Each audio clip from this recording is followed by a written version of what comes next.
ছোট্ট বন্ধুরা, এখন আমি আপনাদের কাগজে দিয়ে কি করে নৌকা বানাতে হয় সেটা দেখাবো। এই আমার হাতে আছে একটা নীল A4 সাইজের কাগজ, যে কোনো কালার দিয়েই হবে। আমি নীল কাগজটা দিয়ে দেখাতে চেষ্টা করছি। এটা হচ্ছে মাঝখান দিয়ে আমি সরাসরি একটা বাছ দিব, ঠিক এভাবে মাঝ বরাবর। ঠিক এই পাশ থেকে আরও একটা মাঝ বরাবর বাছ দিব। আমি যদি এটাকে এইভাবে ধরে এখান থেকে সমান করে ভেঙে দেই, তাহলে মাছ বরাবর একটা বাজ হয়ে যাবে। দুইটা বাজ আমার হয়ে গেছে। এখন এই যে মাঝখান দিয়ে দুইটা বাজ দিলাম, এই বরাবর আমি ভেঙে দিব, এটা ফোল্ডিং করে দিচ্ছি। ঠিক এই পাশের যে অংশটা একই রকমভাবে ভাঙতে হবে।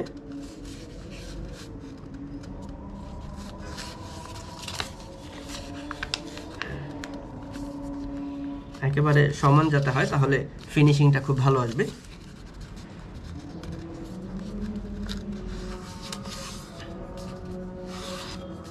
অনেকটা প্লেন বানানোর মতো মনে হচ্ছে না, কিন্তু এটা প্লেন হবে না, এটা হবে নৌকা।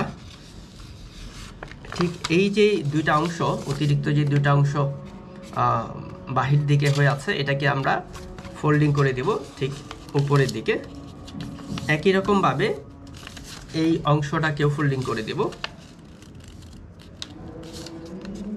আমার দুইটা অংশই বাজ করা শেষ। এই যে অতিরিক্ত মাথা দুইটা তৈরি হয়েছে, এই মাথাটা আমি ভিতরের দিকে দিয়ে দিই। ঠিক এই পাশটাও একটা মাথা ভিতরের দিকে দিয়ে দিলে আমার ফোল্ডিং করতে সুবিধা হবে। এই বাজ করে দিলাম। করে দেওয়ার পর এই অংশটাকে ঠিক একই রকমভাবে এভাবে ভেঙে দিতে হবে, একেবারে যাতে ফিনিশিংটা ভালো হয়, তাহলে দেখতে ভালো লাগবে, নৌকার ফিনিশিংটা ভালো আসবে। একেবারে সমান করে ভেঙে দিলাম। দেওয়ার পর আমি মাঝখান থেকে খুলে দেব।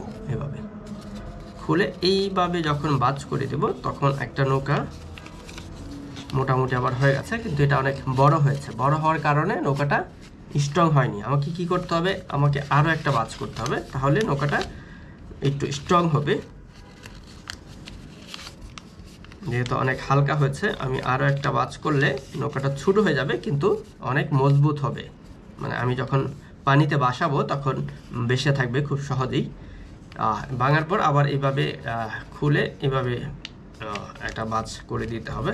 দেওয়ার পর এই যে এই অংশটা আমাকে খুলে দিতে হবে।